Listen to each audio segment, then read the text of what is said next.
रामपुर नामक गांव में राम नाम का एक गरीब किसान अपने माता पिता के साथ रहता था। राम खेतों में फसलें उगाकर उन्हें बाजार में बेचकर अपने परिवार का पालन पोषण करता था।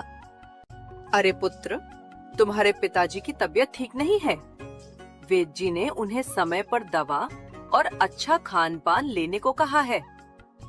मैं काफी दिनों से दवा नहीं खा रही हूँ, इसलिए मेरे भी जोड़ों में दर्द बहुत बढ़ गया है। तुम कोशिश करके कुछ पैसों का इंतजाम करो, ताकि अब हम तुम्हारे पिताजी का इलाज करवा सके। हाँ माँ, इस बार जैसे ही अच्छी फसल होगी मैं उसे बेच के अच्छे पैसे कमा लूंगा।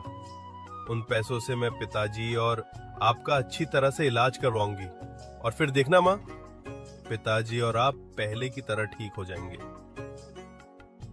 पुत्र, मैं आशा करती हूँ कि तुम्हारे पिताजी जल्दी से स्वस्थ हो जाएं।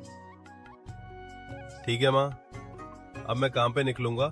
आप अपना और पिताजी का ख्याल रखना। अब राम, ये ले खाने का डिब्बा, और समय पर जरूर खा लेना खाना। ठीक है माँ, अब मैं चलता हूँ। राम ये कहकर अपनी माँ से आशीर्वाद लेकर फिर खेतों की तरफ खेती करने चला जाता।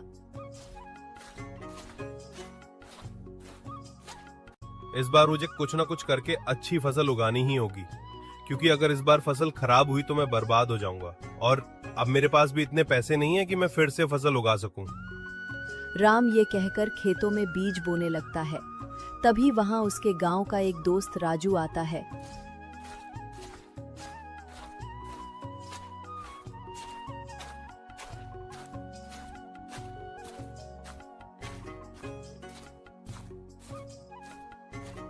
और कहता है, तुम क्या कर रहे हो? कुछ नहीं कमल, मैं दोबारा खेतों में इन बीजों को लगा रहा हूँ। राम, ये तो मुझे भी दिख रहा है कि तुम इन बीजों को खेतों में लगा रहे हो, मगर तुम जानते हो ना कि इस समय मौसम किस तरह से बदल रहा है। कभी धूप आ जाती है तो कभी बारिश आ जाती है। तुम्हें क्या लगता है कि तुम्हारी फसल उगेगी? हाँ, मुझे भगवान पे पूरा यकीन है कि इस बार मेरी फसल बहुत अच्छी उगेगी। राम ये कहकर दोबारा से अपने काम में लग जाता है।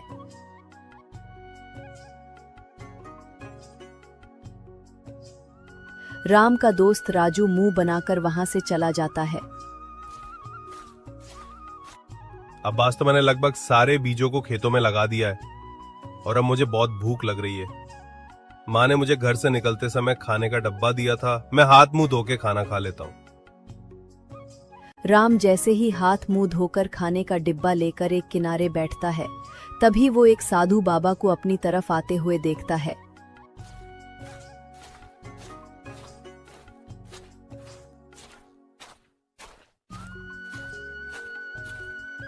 प्रणाम साधु बाबा, आप यहाँ इस समय? खुश रहो पुत्र, मैं पास के गांव से आया हूं और यहाँ किसी को नहीं जानता। मैं 2 दिनों से बहुत भूखा हूं। मेरे पास पैसे भी नहीं हैं कि मैं कुछ खा सकूं। साधु बाबा, आपको भूख लगी है, आप ये खाना खा लीजिए। मैं जानता हूँ ये खाना आपके खाने लायक तो नहीं है, लेकिन फिर भी अगर आप चाहें तो इस खाने को खा सकते हैं। नहीं नहीं पुत्र, कैसी बात कर रहे हो? अन्न कभी भी बुरा नहीं होता, मगर यह खाना तो तुम्हारा है और मेरे हिसाब से इसे तुम खाने ही बैठे। अगर तुम मुझे अपना खाना दे दोगे तो तुम क्या खाओगे? जी साधु बाबा, मैं इसे खाने तो बैठा था, लेकिन अब मैंने खेतों का सारा काम खत्म कर लिया है। अब मेरे घर वापस लौटने का समय भी हो गया है। मैं घर जाकर खा लूंगा, ये खाना आप खा लीजिए। राम ये कहकर अपना सारा खाना साधु बाबा के आगे रख देता है। तभी साधु बाबा प्रसन्न होकर वो खाना खा लेते हैं और फिर राम से कहते हैं, पुत्र, तुम्हारा बहुत बहुत धन्यवाद कि तुमने मेरे कठिन समय में मेरी मदद की। मैं तुम्हें आशीर्वाद देता हूँ कि आने वाली सभी कठिन परिस्थितियों का तुम डटकर सामना करोगे। साथ ही अपनी मेहनत और लगन से बहुत ज्यादा धनवान हो जाओगे। बहुत ज्यादा साधु बाबा राम को ये आशीर्वाद देकर वापस लौट जाते हैं। जबकि राम उन्हें जाता देख खुद भी अपने घर की तरफ चला जाता है। तू आ गया। हाँ माँ, खेतों में सारा काम जल्दी ही हो गया था, इसलिए मैंने सोचा कि अब घर चलो।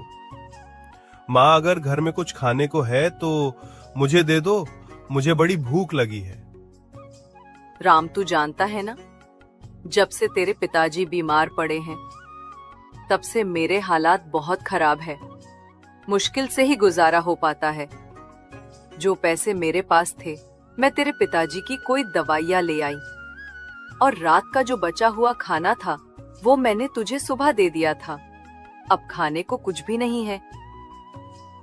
घर पे राम की माँ घर में उसके खाना ना होने के बारे में ही बताती है, जिसे सुनकर राम परेशान हो जाता है और फिर वो भूखा ही सो जाता है। कुछ दिन ऐसे ही बीतते हैं।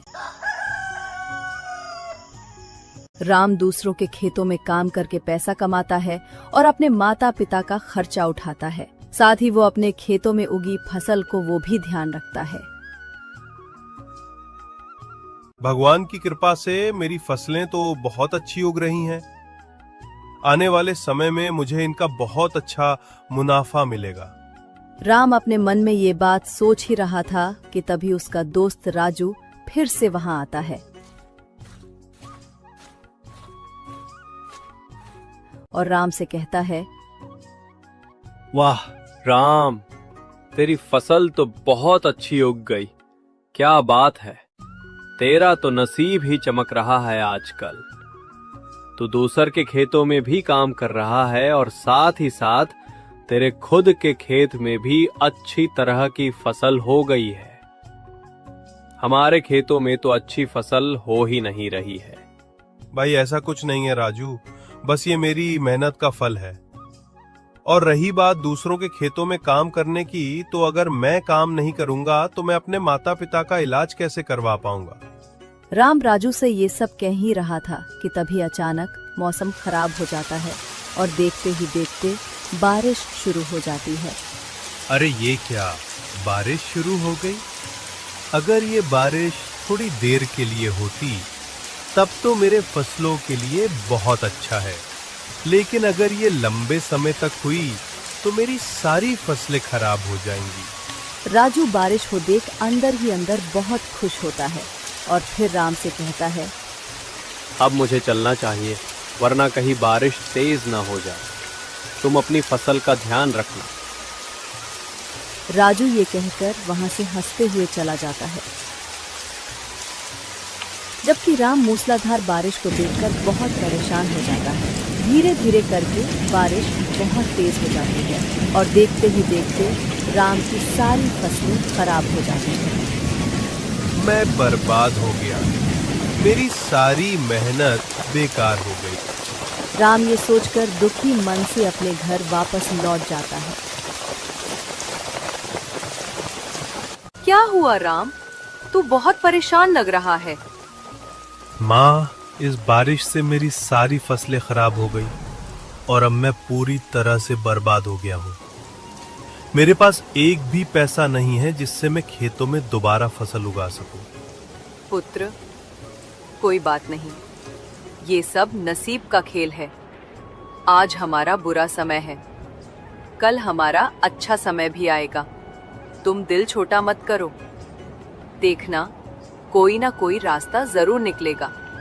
राम अपनी खराब हुई फसलों के बारे में सोच सोच कर बहुत दुखी हो रहा था। तभी उसके मन में एक विचार आता है, और मुझे पिताजी के इलाज के लिए कुछ ना कुछ तो करना ही होगा।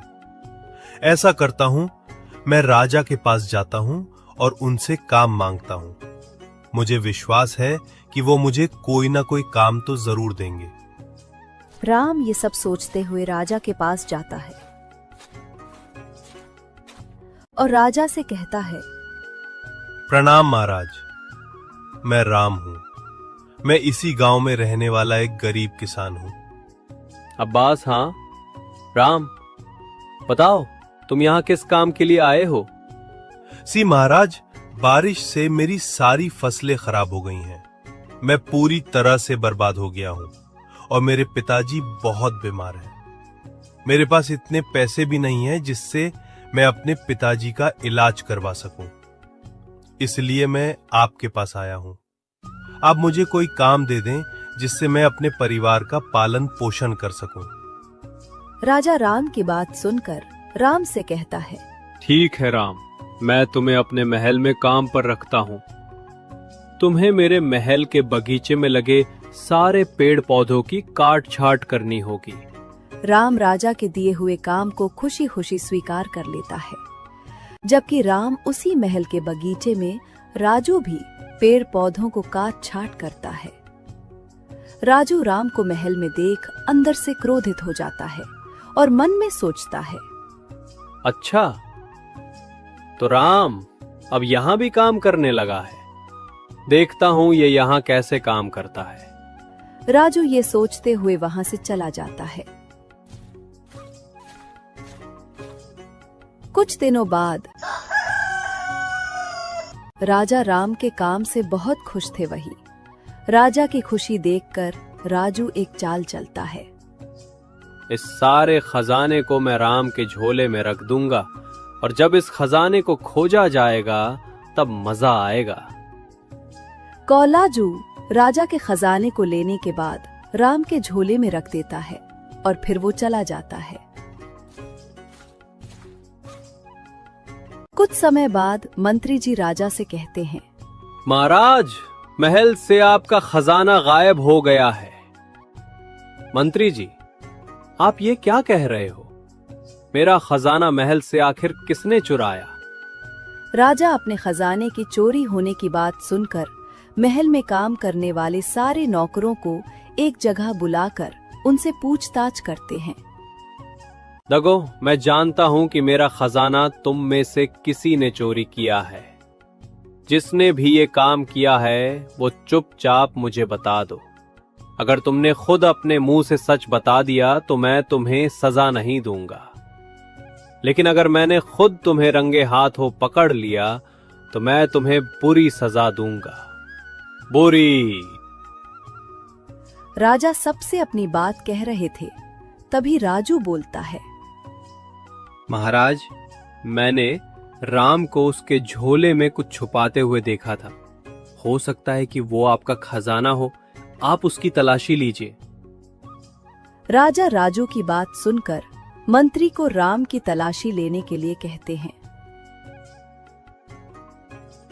हकियार, या देखिए, ये आपका खजाना राम ने अपने झोले में छुपा रखा था। नहीं नहीं महाराज, मैंने कोई चोरी नहीं की है। मैं नहीं जानता कि ये खजाना मेरे झोले में कहां से आया। अरे राम, मैंने तुम्हें गरीब समझकर तुम्हारी मदद की और तुमने बदले में ये किया। ये नहीं महाराज, मैंने ऐसा कुछ नहीं किया। मैं अपने बूढ़ी माता पिता की कसम खाता हूं। ठीक है राम, मैं तुम्हें सजा नहीं दूंगा, लेकिन अब तुम इस महल में काम नहीं कर सकते। तुम्हें यहां से जाना होगा। राजा ये कहकर राम को अपने महल से निकाल देते हैं। राम मायूस होकर जंगल की तरफ चला जाता है, जहां वो मायावी दोस्त मंगल और प्रेम राम को आते हुए देखते हैं।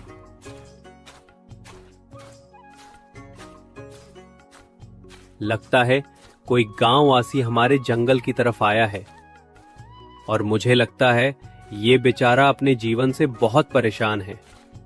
अच्छा, चलो हम दोनों खुद ही चल के उससे पूछ लेते हैं।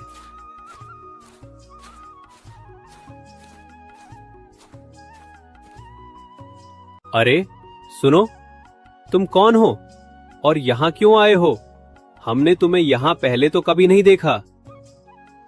मेरा नाम राम है और मैं इसी गांव में रहता हूं, लेकिन राजा ने मुझ पर चोरी का झूठा इल्जाम लगाकर मुझे अपने महल से निकाल दिया और अब मेरे पास एक भी पैसा नहीं है जिससे मैं अपने परिवार का पालन पोषण कर सकूं।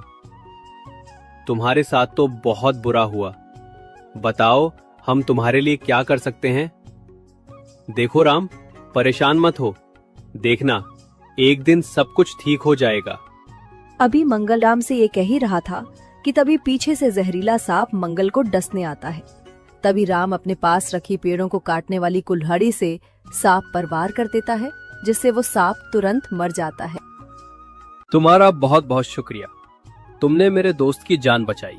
अगर ये सांप हम दोनों को काट लेता तो हम तो मर ही जाते, लेकिन तुमने ऐसा नहीं होने दिया। राम प्रेम की बात सुनकर कहता है, कोई बात नहीं दोस्तों, ये तो मेरा फर्ज था। अगर तुम्हारी जगह कोई और भी होता तब भी मैं उनकी जान बचाता। राम की ये बात सुनकर मंगल उसे एक सिक्का देता है और कहता है, मेरी तरफ से तुम्हारे लिए भेंट है। इस सिक्के को तुम हमेशा अपने पास रखना। लेकिन इसको अपने पास रखने से क्या होगा? ये सिक्का मुझे एक साधु बाबा ने दिया था।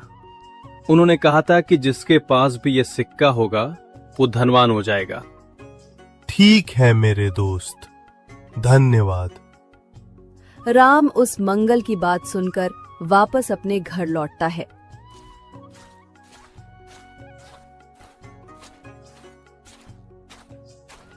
राम के जाने के बाद मंगल और प्रेम गायब हो जाते हैं। इधर राजू राजा के खजाने से कुछ न कुछ चोरी करता रहता है और एक दिन कमल चोरी करते हुए पकड़ा जाता है। अच्छा, तो तुम हो असली चोर। मुझे माफ कर दीजिए सरकार, मैंने गरीबी के कारण किया। आज के बाद मैं कभी चोरी नहीं करूंगा। राजा से माफी मांगने के बाद वो राम की सारी सच्चाई भी उन्हें बता देता है, जिसे सुनकर राजा खुद राम से माफी मांगने उसके घर जाते हैं। राजा राम के लिए ढेर सारा खजाना भी लेकर जाते हैं। मुझे माफ कर दो राम, मुझसे बहुत बड़ी गलती हो गई। आज मैं अपनी गलती का पश्चाताप करने आया हूँ। मुझे उम्मीद है कि तुम मुझे माफ कर दोगे और मेरी तरफ से भेंट स्वीकार करोगे। कोई बात नहीं महाराज, मैंने आपको माफ किया। आपके सामने मेरी सच्चाई आ गई। यही मुझे इस खजाने का कोई लालच नहीं है। मुझे पता है राम, तुम्हें इस खजाने का कोई लालच नहीं है, लेकिन मैं तुम्हें ये अपनी खुशी से दे रहा हूँ। राजा के बहुत कहने पर राम वो खजाना लेता है और उस खजाने को पाकर राम बहुत बहुत धन्यवाद हो जाता है। ये देखकर राम की माँ कहती है, देखा पुत्र, सच्चाई और मेहनत का फल।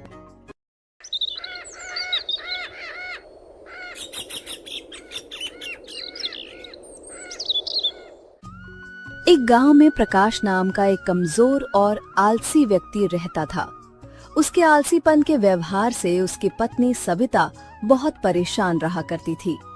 प्रकाश दिन भर घर में पड़ा रहता। एक दिन प्रकाश आराम से चारपाई पर लेटा हुआ था। तभी उसकी पत्नी सविता खेतों में काम करके थकी हारी घर आई।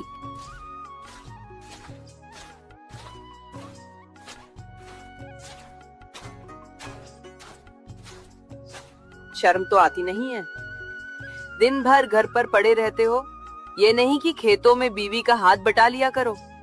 ये कैसी बातें कर रही हो सविता तुम तो जानती ही हो कि ये छोटे मोटे काम मेरे लिए नहीं बने हैं।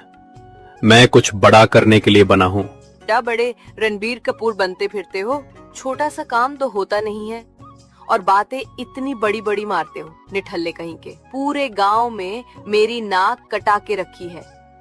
तुम देखना, जब मैं अमीर बन जाऊंगा तब यही गांव वाले तुम्हें सेठानी सेठानी कहकर बुलाएंगे। फिलहाल तो मुझे नौकरानी नौकरानी कहकर बुलाते हैं। एक तो तुम कोई काम नहीं करते, ऊपर से गांव का ऐसा कोई भी व्यक्ति तुम्हें नहीं छोड़ा जिससे तुमने उधारी ना लिया हो। मैं तो तुम्हारी उधारी देते देते तंग आ गई हूँ। बस मुझे तुम्हारी यही बात सबसे बुरी लगती है सविता, कि तुम आते ही पूरा घर सिर पर उठा लेती हो। तो क्या करूं? तुम्हें बताओ ना, क्या करूं मैं? मुश्किल से हमारे पास 2 बीघा जमीन है और 2 बैल है। खेतों पर मैं अकेली काम करती हूँ। जब मैं खेतों में देखती हूँ और व्यक्ति कितने मेहनत से काम करते हैं और उनकी पत्नी उनका हाथ बटाती है तो मुझे बहुत बेकार लगता है। लेकिन यहाँ तो मामला उल्टा ही है। पत्नी काम करती है और पति दिन भर घर में पड़ा पड़ा सपने देखता रहता है। सविता की बात सुनकर प्रकाश इतना बेशर्मी से हंसा और बोला, अरे बस भी करो सविता, मुझे बहुत तेज से भूख लग रही है। जाओ जाकर जल्दी से खाना बना दो। प्रकाश की बात सुनकर सविता ने आटे का खाली कनस्तर जमीन पर पटक दिया और चिल्लाकर बोली, खाने को क्या बनाऊं? घर में खाने को क्या है जो तुम्हारे लिए खाने को बनाऊं? 2 दिन से घर में राशन पानी का एक दाना नहीं है, लेकिन तुम्हें तो इसकी कोई फिक्र नहीं। लेकिन परसों तो मैंने तुम्हारे हाथ में देखे थे। उस मोहन साइकिल वाले से तुमने पैसे उधार लिए थे, उसका ध्यान नहीं है तुम्हें? कल सारे पैसे मैंने उसे दे दिए। उसे पैसे देने की क्या जरूरत थी? मैं उससे थोड़ा और वक्त मांग लेता। घर आकर तुम्हें पीटने की धमकी दे रहा था। अरे भला मैं तुम्हें घर पर पीटता हुआ भी देखूं? तुम्हें तो कोई शर्म है नहीं। तुम्हें क्या लगता है कि मुझे कोई शर्म नहीं है? अगर तुम्हें जरा सी भी शर्म बची हो तो जाओ जाकर कुछ काम करो, ताकि शाम के वक्त हमारे घर पर चूल्हा जल जाए। सविता की बात सुनकर प्रकाश चुपचाप बाहर चला गया।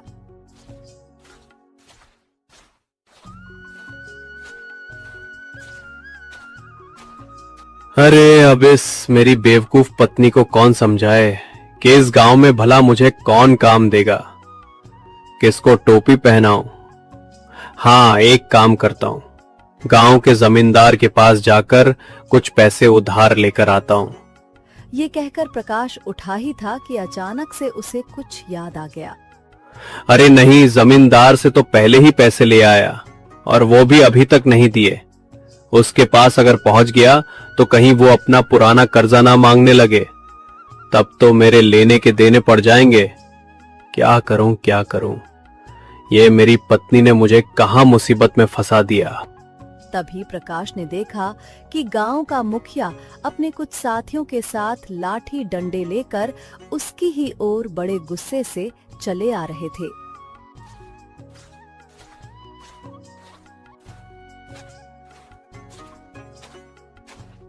बहुत दिन हो गए प्रकाश बेवकूफ बनाते बनाते।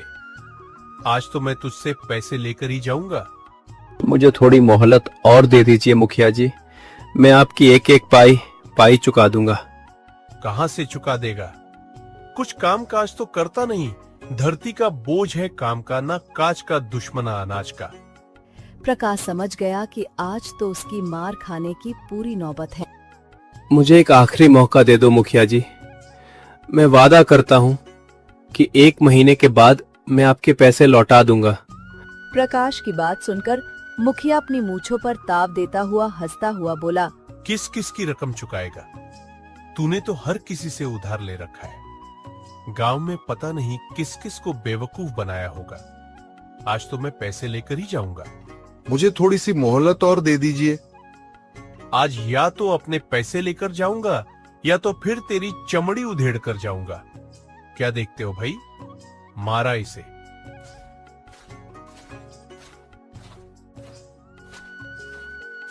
इन्हें छोड़ दीजिए मुखिया जी। तुम्हारा ही चेहरा देखकर अब तक मैं प्रकाश को छोड़ता आ रहा हूं। तुम्हारा पति धरती पर बोझ है। सविता, तुम घर जाओ, मैं संभाल लूंगा। अरे क्या खाक संभाल लोगे तुम? अगर मैं नहीं आती तो तुम कुत्ते की तरह मार खा रहे होते। प्रकाश सविता को हाथ पकड़कर अलग ले जाकर आहिस्ता से बोला, तुम शायद मेरी बुद्धि को नहीं जानती हो। हाँ, मैंने इस मुखिया के जैसे कई लोगों को बेवकूफ बनाया है। हाँ, बनाया होगा, लेकिन मुझे नहीं लगता कि तुम आज इसे बेवकूफ बना पाओगे। आज तो तुम्हारी ठुकाई पक्की है। लगता है तुम्हें अपनी बुद्धि दिखाने का समय आ गया है। तभी मुखिया दूर से प्रकाश से बोला, ये तुम दोनों पति पत्नी क्या खिचड़ी पका रहे हो? हाँ भाई। कुछ नहीं मुखिया जी, मेरी पत्नी कह रही थी कि मुखिया जी बहुत अच्छे आदमी हैं, आज इनका कर्ज चुका दो। तेरी पत्नी तुझसे ज्यादा समझदार है प्रमोद। देखो मुखिया जी, पैसे तो मेरे पास नहीं है, लेकिन मेरे पास 2 मोटे मोटे बैल हैं। मैं आपको एक बैल दे देता हूँ। जब मेरे पास पैसे हो जाएंगे तो मैं आपको पैसे देकर अपना बैल वापस ले लूंगा। मुखिया कुछ सोचता हुआ बोला, अब तूने बात पते की है प्रकाश। मुखिया प्रकाश का एक बैल ले गया।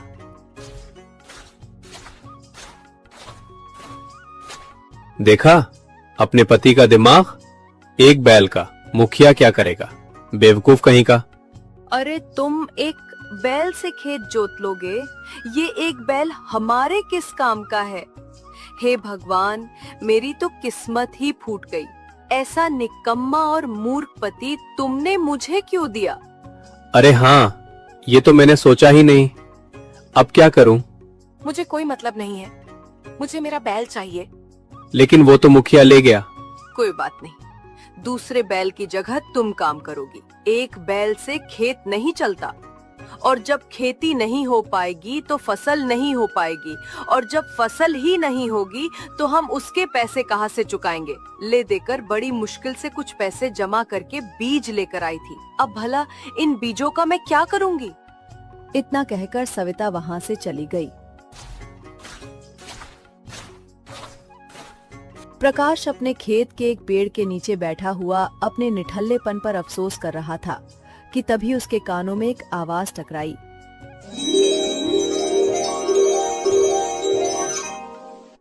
इस तरह उदास क्यों बैठा है?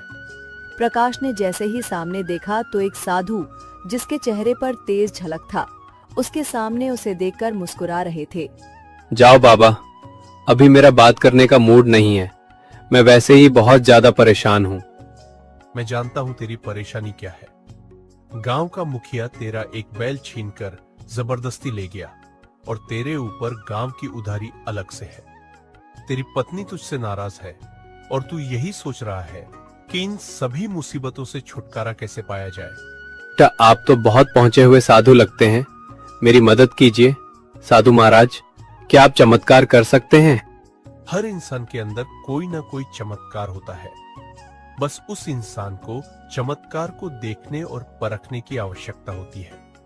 बोल, क्या चाहिए तुझे? प्रकाश साधु की बात सुनकर कुछ सोचता हुआ बोला। मेरा एक बैल जमींदार जबरदस्ती छीन कर ले गया।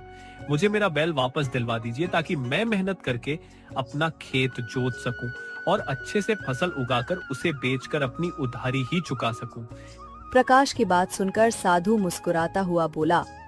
तू चाहता तो मुझसे धन दौलत सोना चांदी भी मांग सकता था। इसका मतलब तेरा दिल अंदर से साफ सुथरा है, मगर तेरे ऊपर आलस हावी है। मेरी मदद कीजिए साधु महाराज। जो चला गया उस पर अफसोस करने का कोई फायदा नहीं है। मैं तुझे कोई दूसरा बैल नहीं दूंगा, बल्कि तेरे अंदर शरीर में एक बैल के बराबर ताकत भर सकता हूँ, जिससे तू अकेले ही अपने खेत जोत सकता है। बोल, चाहता है ऐसा?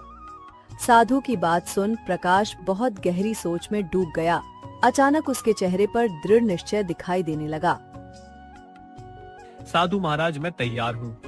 तो फिर अपनी आंखें बंद कर। प्रकाश ने अपनी आंखें बंद कर ली। कुछ देर बाद उसके कानों में साधु की आवाज गूंजी। तेरे अंदर एक बैल के बराबर शक्ति डाल दी है मैं। अब तू अपना खेत खुद जोत सकता है। प्रमोद ने आंखें खोली तो वहां पर कोई मौजूद नहीं था। प्रकाश दौड़ा दौड़ा अपनी पत्नी के पास गया और उसे सारी घटना बताई। अरे, तुमने जरूर कोई सपना देखा होगा। इतनी मुसीबत में भी तुम्हें मुंगेरी लाल के सपने नहीं खत्म हो रहे? मैं सच कहता हूँ सविता, वो सपना नहीं था, सच था। अगर ऐसी बात है तो फिर हमारे एक बैल के जोड़ेदार तुम बनोगे। देखती हूँ कितनी शक्ति डाली है उस साधु ने तुम्हारे अंदर। अगले दिन एक बैल के साथ प्रकाश भी अपने खेत जोतने लगा। प्रकाश को अपने शरीर के अंदर असीम शक्ति का अनुभव हो रहा था। प्रकाश के अंदर इतनी ताकत देख सविता की आंखें फटी की फटी रह गईं। कुछ ही दिनों में सारे गांव में ये चर्चा फैल गई कि प्रकाश के अंदर एक बैल के बराबर ताकत आ गई है। ये खबर उड़ते उड़ते मुखिया के कानों तक भी पहुंची। मुखिया अपने साथियों की ओर देखकर बोला, क्या यह सच है कि प्रकाश के अंदर एक बैल के बराबर ताकत आ गई है? मैं सच कह रहा हूं मुखिया जी। मैंने अपनी आंखों से देखा, प्रकाश एक बैल की जगह खुद काम कर रहा है। मेरी तो आंखें फटी की फटी रह गई। अगर ऐसा ही हाल रहा तो अपने खेत में बहुत अच्छी फसल उगा लेगा और मेरे पैसे वापस लौटाकर अपना बैल वापस ले जाएगा। उसने मुझे बेवकूफ बनाया था। मैं सोच रहा था कि कुछ दिनों बाद उसका दूसरा बैल भी उठवा लूंगा। मेरी तो सारी की सारी योजना पर पानी फिर गया। अब क्या करेंगे आप? जाओ, जाकर प्रकाश का पीट पीट कर बुरा हाल कर दो। मुखिया की बात सुनकर मुखिया के सभी साथी सहम गए और सभी के माथे पर पसीना आ गया। मुखिया चिल्लाते हुए बोला, क्या हुआ तुम सब मुंडों को? मैं तुम सबको रोज ताजा ताजा मट्ठा और दूध पिलाकर पालता हूँ और तुम प्रमोद को मारने भी नहीं जा सकते। मुखिया जी, प्रकाश के अंदर एक बैल के बराबर शक्ति है। अंदाजा लगाइए, अगर हम में से कोई उसे पीटने के लिए गया तो हम उसका एक मुक्का बर्दाश्त नहीं कर पाएंगे। मेरी मानिए मुखिया जी, तो आप भी उसे पीटने का सपना छोड़ दीजिए। प्रकाश, अब वो प्रमोद नहीं रहा। अपने साथी की बात सुनकर मुखिया चुपचाप हो गया। सच तो ये था कि मुखिया भी अंदर से घबरा चुका था।